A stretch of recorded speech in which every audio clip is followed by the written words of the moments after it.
Thank you very much for dialing in. My name is Ricky, and I'm a co-founder of Data Mastery along with Ken.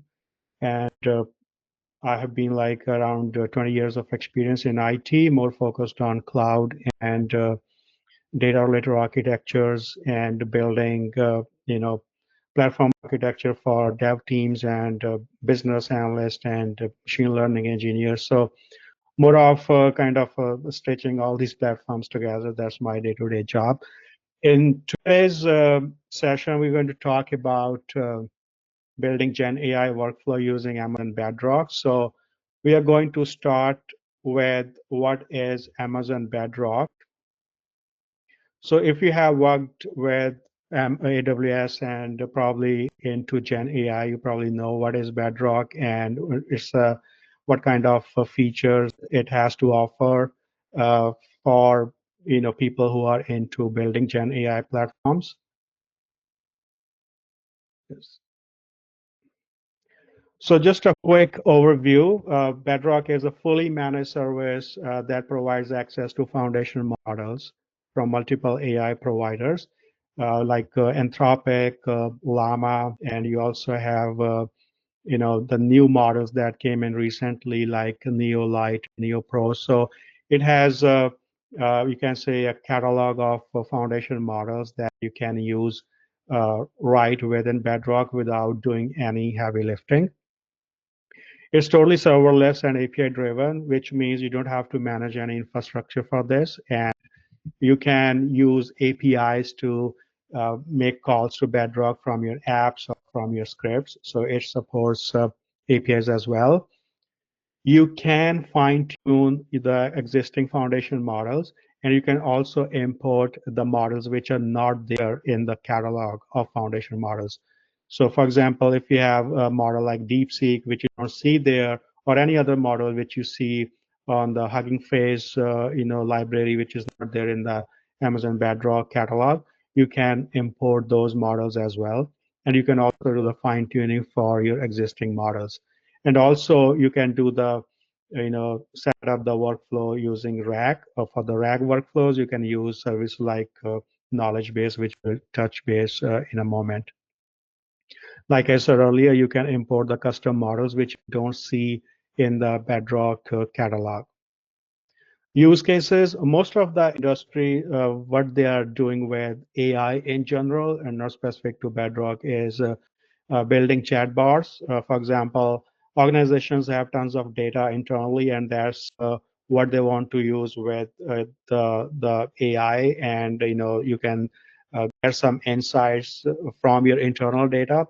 Or if you set up, let's say, a call center, which majority of the organization, for example, which are in the insurance sector, so they have these call centers set up. So you can set up a chatbot for your the voice as well as the text-based bots which act as agents.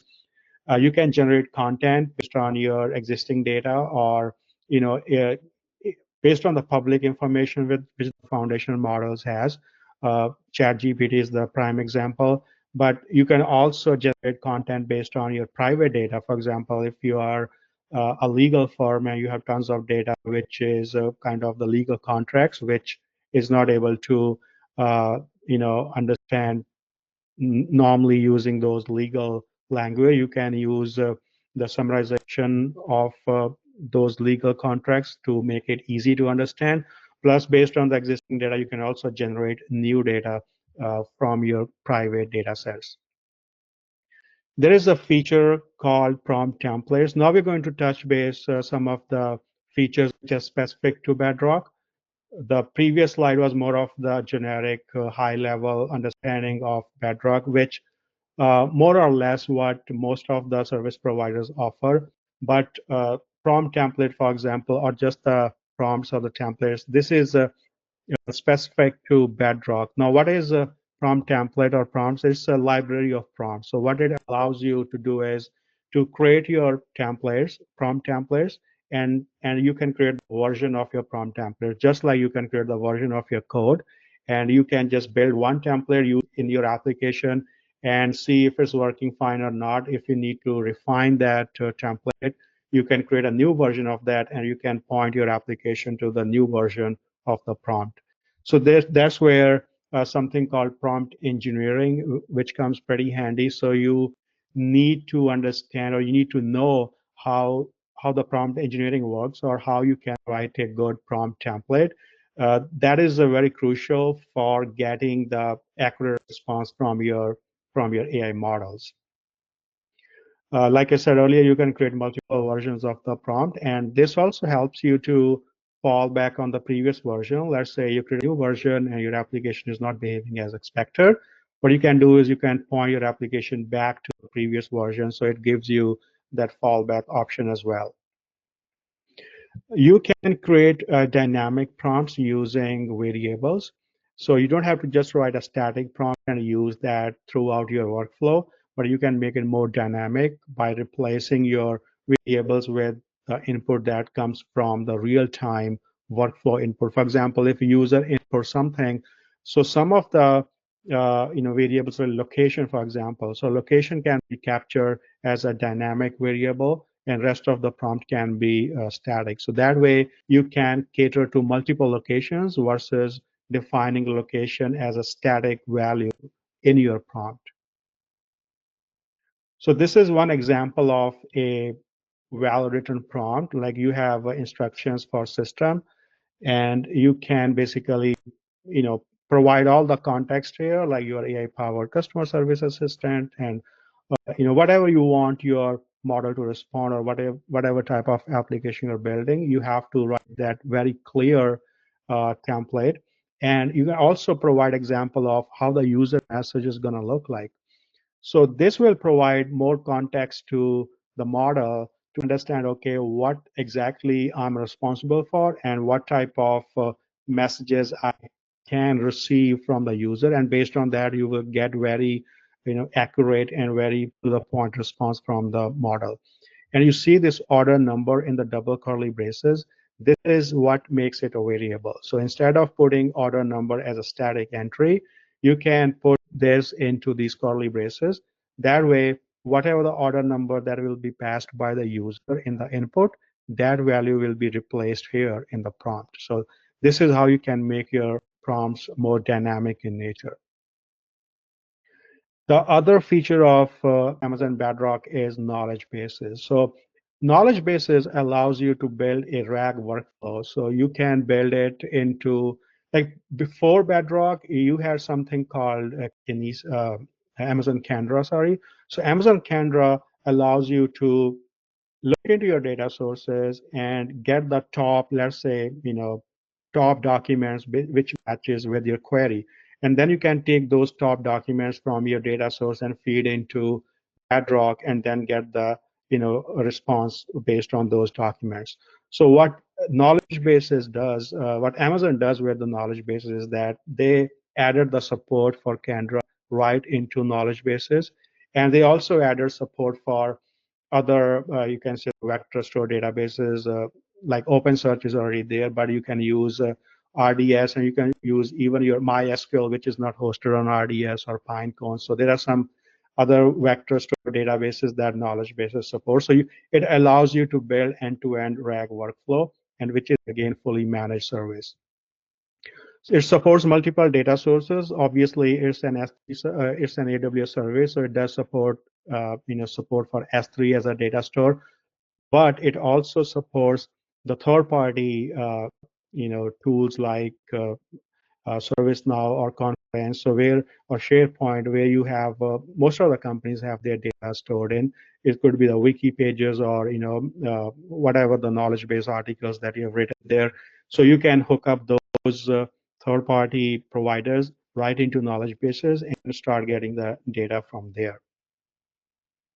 It does support both structured and unstructured data. So structured data means you have data which is, let's say, in the CSV format, or you can point this to your RDBMS databases, so where the data is more structured. Plus, it also supports unstructured data, like you have some PDF documents or your wiki articles. So those can also be supported with knowledge bases. This is one very high-level workflow on how these kind of the RAG workflow works in general, not specific to knowledge bases. So on the left, you see a data source, which is S3 in this case, but this could be any data source.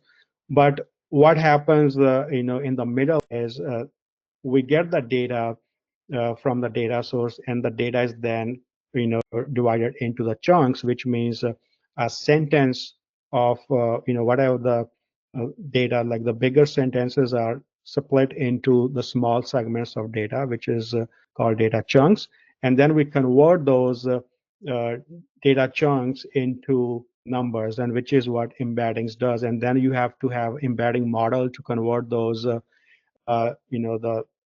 the data into the numerical format and then store them into the vector database. Now, this could be OpenSearch or Pinecone or whatever the suitable vector database.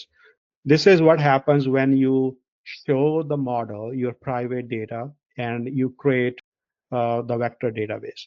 Now, when a user comes in to query the data from your private data source, the input data from the user also gets split into embeddings, and then those embeddings are basically matched with the embeddings that we store in the vector database, and that's how you get the more relevant information from the vector database. And then those embeddings are basically converted back into the text format, and then you get the response from the model. So we have embedding models like Amazon Titan, and then we have the language models like Claude or Neo. So all those are language models which generates the text, and embedding models are basically which takes your data and convert into the numerical format. The another feature of Amazon Bedrock, and this is very kind of a feature that helps you to build your end-to-end Gen AI workflow, not specific to only RAG workflows, but whatever workflow that you're gonna use or build in Bedrock. So it allows you to orchestrate various components, agents, prompts, knowledge bases. So we talked about prompts, which is basically creating your prompt templates and building up a prompt library. And then you have a knowledge bases, which is more of your workflow. Then you have agents, which we're going to talk about, when we do the demo. So that's what our demo is more focused on, using like how to build the workflow using flow service or flow feature of Amazon Bedrock service. Now, what agent does is, and that's where the industry is more or less shifting towards. Most of the companies started with RAG. Okay, so now they have some sort of AI in place, so they can, summarize their data. They can generate some more content based on their existing data, but that's all about the data that you show to the model. But what if you want to do something which your model is not trained on, right? So if you want to know something in real time, like what's the weather in my city right now, so your no foundation model or no language model knows that, because like they are not able to fetch the real time information. So that's where you use agents, and agents use several APIs, and you can deploy agents with the support of Lambda, so that you can make a call to API and get the real-time information, and then that real-time information is something that you feed into your workflow. So that's what we're going to focus on in the demo as well, where we'll see how you can book a restaurant in specific city. So we just will have that high-level workflow in the demo. So when you build the flow, it's a fully UI builder. Obviously, you can use the templates as well to build the flow, but it also provides you an option to create the workflow using web interface. Again, it's fully managed and serverless. You don't have to manage any infrastructure for this. And this is one example of how flow looks like. So you have the node that you see on the left is the input node, and the node that you see on the right, these are the output nodes. So these two nodes are something that's always gonna be there. And in the middle of these nodes, you have multiple other nodes based on what type of workflow that you are going to build. Now, in this example, the input, which is basically a user input, it is received by a prompt node, which takes that input, and then in the prompt node, we actually have a well-defined prompt. You can define a prompt in the node itself, or you can pull the prompt from the prompt template library, and we will see in the demo. And then you can pass the output of your prompt into this conditional node, and based on this condition, you will get the output, which is going to be displayed by these output nodes. So this is how a workflow looks like when you build that in using the flows feature of Bedrock. In this demo, what we want to do is we are going to build a conversational workflow using Amazon Bedrock. There is a feature which Amazon, uh, which AWS basically recently announced, and that is a multi-turn conversation for the agents, and that support has been added into the flow service as well. But that's still in preview, but that's what we're going to focus on. We will see how you can build a prompt, how you can set up the agent, and how you can build end-to-end workflow using agents and prompts. So let's get started with the, the demo. So I'm just going to stop sharing this one, and I'm going to start sharing my other screen with AWS account.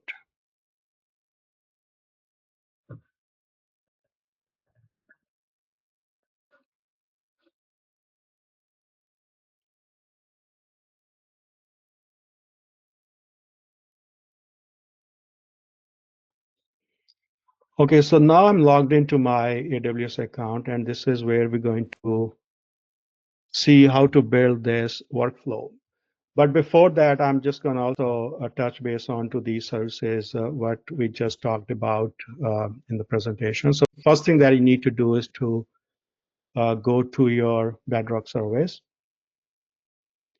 And what I'm going to do now is I'm going to start with agent, and I'll explain like what this agent is doing. And from there, we will go backwards and try to do the reverse engineering and see what different components are basically, we have configured and how they are configured in order for this agent to work as it's working right now. So I have an agent here, which is called a restaurant reservation agent. So when you build an agent, it also gives you a nice testing a playground right in the console. This agent is supposed to book a restaurant for you, but it also makes sure that you provide all the information that this agent is expecting for you to provide. Now, how does that happen? That's what the multi-turn conversation feature is in the agent. So if I ask this agent that, can you book me a restaurant in Toronto on March 31st. So this is what I'm asking my agent. Now, the agent is asking me some additional detail. Now, usually this is not something which is common because agents are not kind of come back and ask you, but why this is happening, we will see like why the agent is asking for additional information. So what the agent is asking me to do is saying, okay, can you provide the number of guests, cuisine preference, desired time, and restaurant name? So let's say there will be 6 guests, um, and preferred cuisine is Italian. The preferred time is 5 p.m. and restaurant name is, let's say, La Italia. Like it's a made-up name. So you pass this information to your agent, and then it will process this. Now, why this is asking for these questions? So you can click on Edit in Agent Builder, and you will see something called action groups. So when we create action groups in the agents, what we do here is we create something called parameters. So we specify these required parameters, for example, date, guest, cuisine, location, time, restaurant name. So these are all required parameters. And when you pass a query to the agent, and if the agent does not see any of these parameters or information specific to, let's say, number of guests or cuisine or location, it asks you for that information. So that's where like it's a concept called multi-turn. So it comes back to you and asks you the information. And the other action group that you can build is, okay, once you get the information, how you can create a reservation, right? So you can create a separate action group called create reservation. And this is where you can set up something like AWS Lambda. So right now, I have a Lambda which is not actually making the booking, but it's just returning the response. And it will just tell you that, okay, it's a dummy Lambda that, okay, your booking has been done and all that stuff. But in real time, you can make an actual Lambda which will actually check for whether the slot is there or not and then reserve the booking for you. Now, the action groups, if you have multiple action groups, how does the agent know which action group it's going to use? So this is where you provide the description, which helps the agent, but in general, agent is smart enough to understand which action group I have to pick based on the query. The other thing is, if I go back to my agent definition, within the agent definition, you can select the model that you want to use with this process. So you can select the model, but in case you don't have access to the model, you first need to go to this model access and get the access. And afterwards, you can use this. Now, this is very important, the instructions for the agent. So this is where you define a prompt basically. You tell the agent that, okay, you are a reservation booking agent, your role is to this and this, and once all the details are collected, you need to create and confirm the reservation.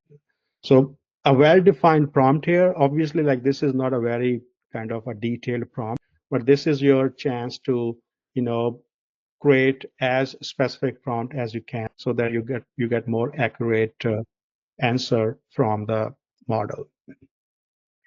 The other thing, when you gonna deal with these multi-turn conversation where model is gonna come and ask you for additional information, you have to enable this memory or session summarization as well. So that will allow the agent to memorize the context. Like if I'm asking a question and the model is asking or the agent is asking me a follow-up question, it should maintain the context. Like it should not totally forget about the first question when it's asking the second question. So that's where enabling this memory feature for session summarization, that's what you need to have it enabled. So this is what you define in your agents more or less. Now there were some other pieces that we talked about. The one was called prompt management, which we can use to create the prompt library. So I have something called a travel guide, for example.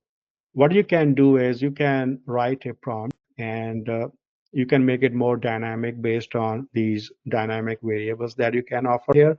And this is, for example, a user message, which I'm putting in here.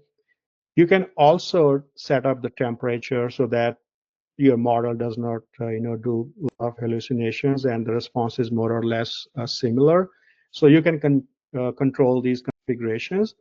The one thing that is pretty cool about this is you can create multiple versions of your prompt. So this is what I was talking about earlier in the introduction. Let's say this model, this prompt is not working for you as expected. So obviously you can go ahead and refine this model or refine this prompt, and then you can create a new version of this. And if you click a new version, every new version will have its own ARN, and this is the ARN which you can use in your application. And if it doesn't work, then you can go back and switch back to the previous version. It also allows you to select the model as part of your prompt template configuration. So you don't have to find the model somewhere else. Uh, the reason for that is when you test your prompt, you test it against a model, right? So whatever the model works for you best, so you keep that model in your prompt configuration. So this is how you can define your prompt library using prompt management. The other concept that we touched on was knowledge bases. Like I explained earlier, this is what you can use to create a RAG workflow. Now, it does support Kendra right now. Previously, like when it was launched, it was only used to support the vector store databases, but now it supports Kendra Gen AI index as well. And you can also use your Redshift as a data source. So this option, which is called knowledge base with structured data store, it allows you to connect your uh, Redshift data store with your RAG workflow and get the data or the information from your Redshift data warehouse.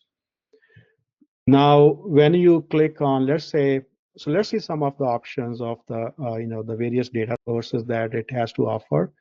So when you select the knowledge bases with the vector store, this is what you see. You have support for S3, you have support for the web crawler. So, the web page that you want to crawl, any public web page.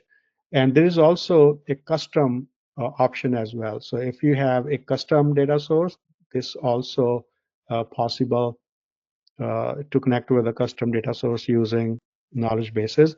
But these three ones are the Confluence, Salesforce, and SharePoint. So this is pretty neat because most of the companies have data in one of these providers, either Confluence, Salesforce, or SharePoint. So you can hook those third-party providers right into your knowledge base workflow, and then you can start getting your data from there.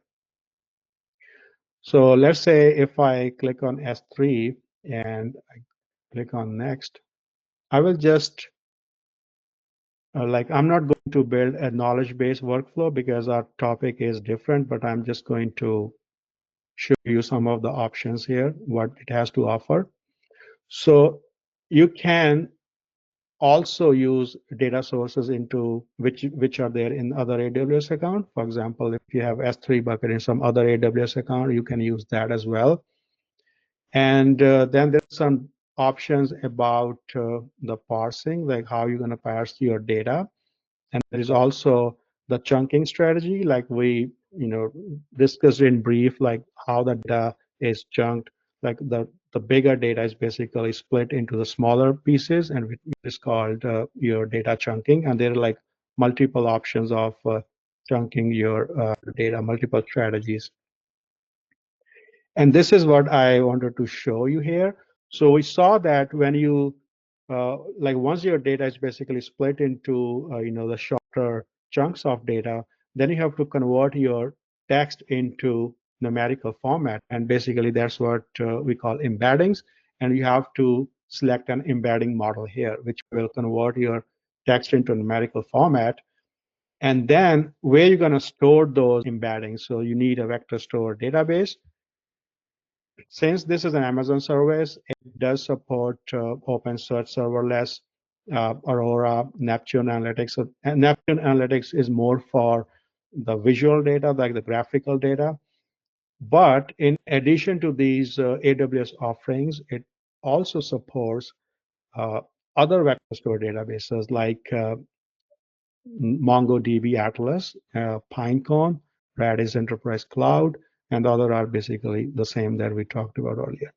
So it does gives you a lot of flexibility in terms of data sources selection and also what kind of vector store, database that you want to use in your workflow. Now we're going to go to the main feature, which is called flows. And this is what basically whatever we have seen so far, agents, knowledge bases, prompt management, uh, all of these components can be integrated together in Flow, and that is what you can use to build an end-to-end Gen AI workflow. So I have a one called multi-turn demo, and it also supports multiple versions, by the way. Just like the prompt management, you can create multiple versions of your flow, and then you can publish your new version. So let's click on Edit in Flow Builder, and this is my workflow. So what it does, I have several options here. I have the flow input node. By the way, so all these pieces that you see here, these are called nodes. And on the left side of your screen, so these are all the nodes that is supported by a flow. It supports collector, condition, iterator, which is basically like for loops. Condition is like if else. Then you have agents and prompts. We saw that there's one agent that we have set up for reservation of a restaurant. You can call those agents in your flow. You can also call your prompts. Like I have one prompt which is for travel guide, so I can use that prompt in my workflow. You can also directly call Lambda function in your flow. You can call knowledge bases. So if you have built a RAG workflow using knowledge base and you want to put that thing into your main flow, you can use that as well. And you can directly interact with S3 and Lex as well. So Lex is basically to create the bars and all. And the final is the flow output node, which is what we use to display the output of this workflow. Now, what this workflow does in this case, I have the input. Input is where the user message is going to come from, basically, a query, a question from the user. And then that will be received by my prompt. This is my prompt node. Now, what you can do in this case is you can define the prompt template or the prompt basically within the node, like I have done here, or you can also import it from the library, so which I'll show you in a minute. So when you can click on this node and you start configuring it, you have to provide a model, right? So I'm using Novalite for this. And in case you have set up a guardrail, you can select that as well. Now, what is a guardrail? Let's say you want to eliminate some of the words which you don't want to use in your flow, some words which are not acceptable. So you can put those words and put a filter on that, and you can create a guardrail. So which means even, for example, if your document or your data has some personal information about customers and you don't want to have that personal information being displayed anywhere, so you can create a guardrail around that and use that guardrail in your workflow. For example, email ID of a customer, you don't want to show that, so you can put a guardrail and use that in your workflow. And then you can define a message here, which is a prompt basically. So you're telling your model is that your query classifier, so analyze the input and respond with the single letter. So based on the input that is coming from user as a user message, there are two options in this case. The one is the queries related to booking a restaurant, or the second information is some generic information about a city or some destination which someone wants to visit, right? A travel guide, for example. And then you can specify your inference configurations here as well. Now, the second node is after your query is being processed by the prompt node, it will provide uh, either A as an output or B as an output. So that output will be received by your condition node, and your conditional node will say that, okay, if the input is A, the input of this node is basically the output of your prompt node. So if the input of the condition node is A, which means this is about booking a reservation, then go to this agent and book a reservation. Otherwise, it is a generic query, and the user is just asking about some information about a city or some destination. Then go to my another prompt and use travel guide prompt that I have set up earlier. So let's talk about this.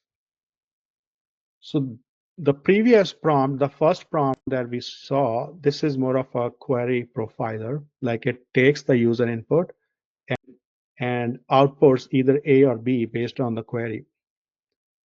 Now for this prompt, this is more of a travel guide. So it is using the public information and provide you the information about the destination that you're looking for. Now in this case, you can see that I'm using a prompt from a prompt library. I'm not using the prompt right here in the node itself. And I'm also able to select the version, and then I'm also able to select this model.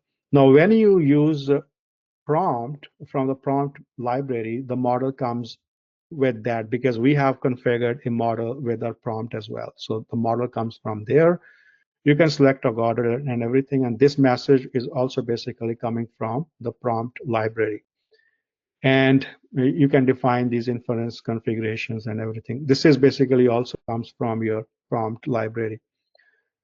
So what this prompt node does, it takes the input, which is kind of some information about a city. It basically acts like a travel guide. So if you see the prompt for this, okay, so you are an enthusiastic and knowledgeable travel guide. Your task is to provide accurate and comprehensive information, answer the user's questions, and user's question basically is something which we are capturing in a query variable. So this is the example of a dynamic templates.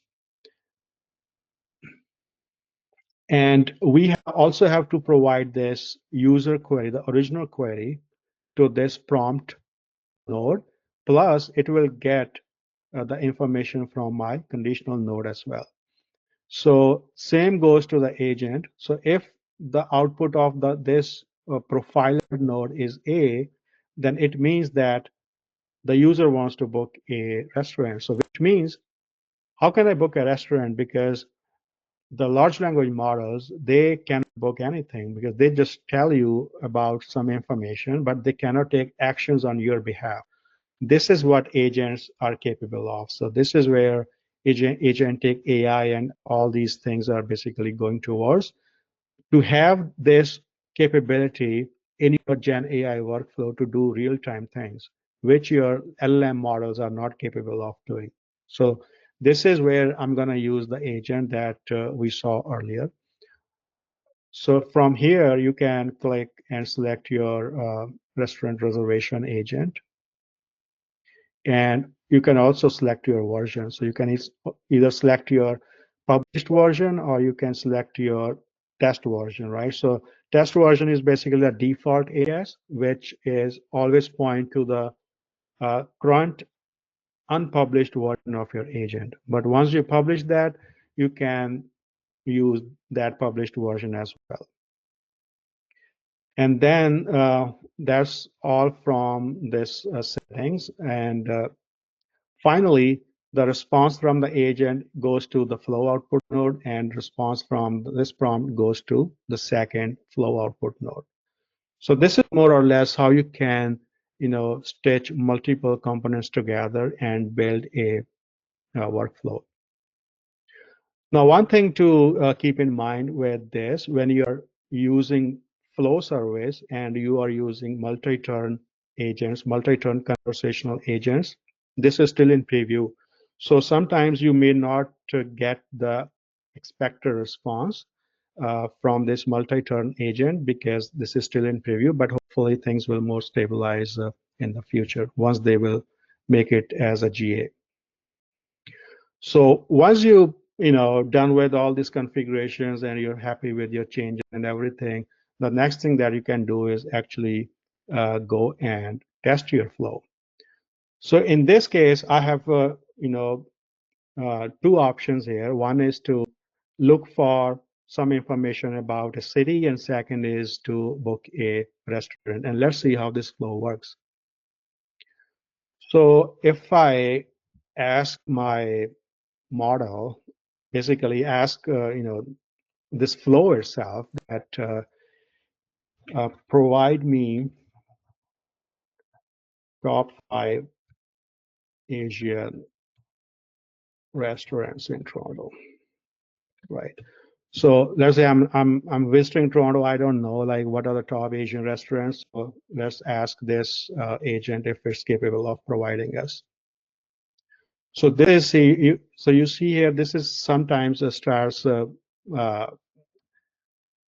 unexpected response, because this is supposed to go to uh, my travel agent or my travel guide node, but it goes to my, this time it has gone to the book restaurant one. So let's try this once again.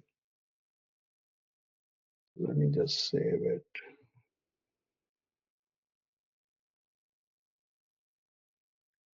Fill this.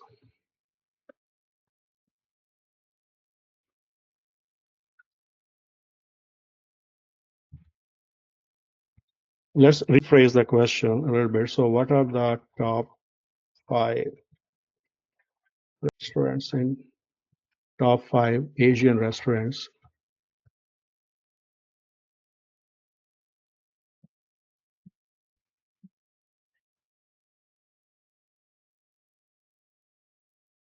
So now you can see that it has gone to my travel guide node. So sometimes you have to play with how you are phrasing your question, and also how you have how well you have defined your prompt. So this is more or less the hit and trial, I would say, exercise to define your prompt properly and then rephrase to make sure that whatever type of whatever the way you phrase your question, your model should be able to understand that. So that's what prompt engineering is.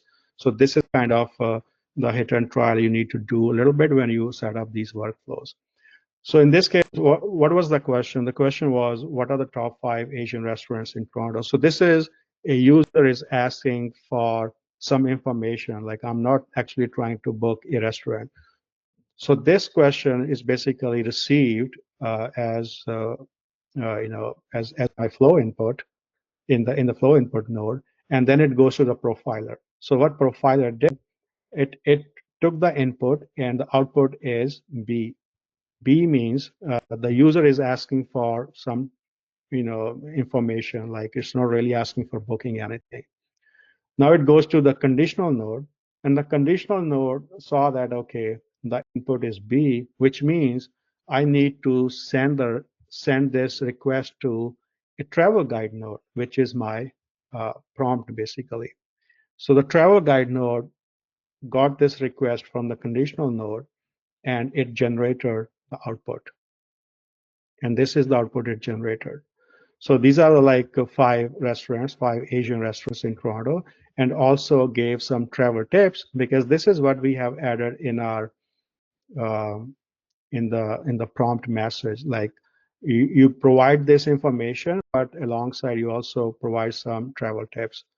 So now we know that, okay, these are the top 5 Asian restaurants, right? So I'm just gonna copy this the first restaurant name here. And then I'll ask this a follow-up question. Uh, I would like to book a restaurant in Toronto on March 31st. So now I'm actually asking to book a restaurant. So now you see here, it is asking me a follow-up question. So let's check the trace again. So what happened this time? So we start with the flow input node again. So this is the new follow-up question, or a message, and then the profiler picks up that message, and this time profiler decided that, okay, this is this is basically category A, because the user is asking about something to book a restaurant, right? And then this is received by the conditional node, and now the input is A, which means it goes to my agent this time. So it did not go to the travel guide. This time it has gone to the agent. And now you see this thing called the multi-turn. This is this is an example of we are using multi-turn agents, because it has got one input, but now it's asking for a follow-up question, and based on our agent's configuration, it is asking this follow-up question. So now it's asking, okay, what's the time? Like, what time would you like to book? So let's say 5 p.m. And how many people. So you go back to the show trace again, and this is the same process that's being followed here. So this is 5 p.m. This is multi-turn. Now, if you go back here, you see that this time the flow node did not get updated with 5 p.m., right? So the flow node is still my original request or my message about booking a restaurant. But now we are seeing that this multi-turn conversation, because of this feature, after this first multi-turn conversation, or the response. Now this is the second multi-turn, conversation. So right now for this follow-up question, I said, okay, I want to book restaurant for 5 p.m. And now it is asking another question: how many people? So let's say 6 guests. So I'll have 6 guests and cuisine, say Asian. So now it's asking for a restaurant, and I'm going to provide the restaurant name I copied over. Now it's looking for a confirmation that just to confirm, we would like to book this restaurant in Toronto on this date, 5 p.m. for 6 people. Uh, say yes, that's correct.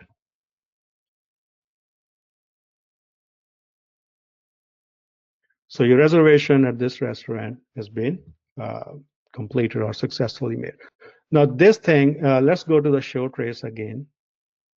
So you see this, we have all these multi-turn conversations going on. This is happening because uh, the agent did not get the answers to all the questions, right? So all the information that we defined as parameters in the agent configuration. So as soon as it got all the information, and then it executed uh, the final, you can say, the response, and then we get that, okay, your reservation is successfully made. Now, if we go back to my agent, let's click in the new tab.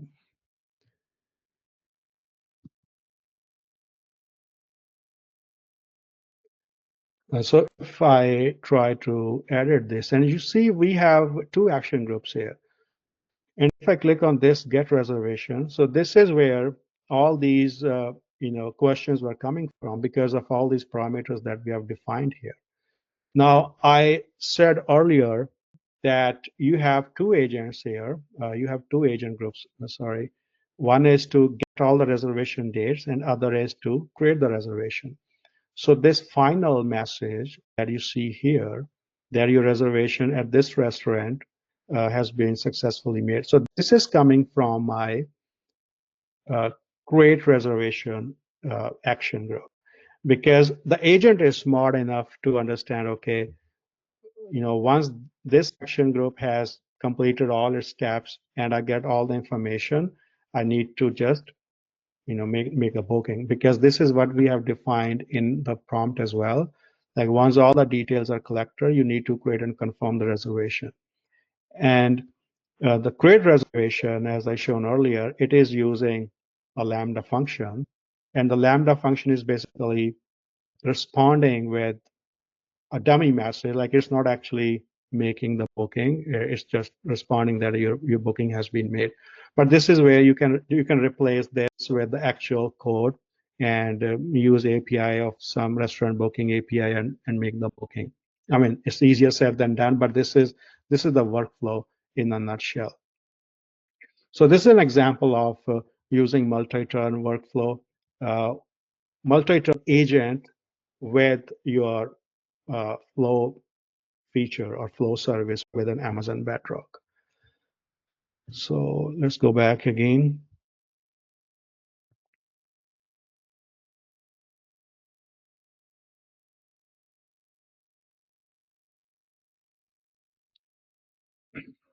So like I said earlier, if you make any change, you can create a new version of that and you can use that in your app. And you can basically call this workflow in your app as well.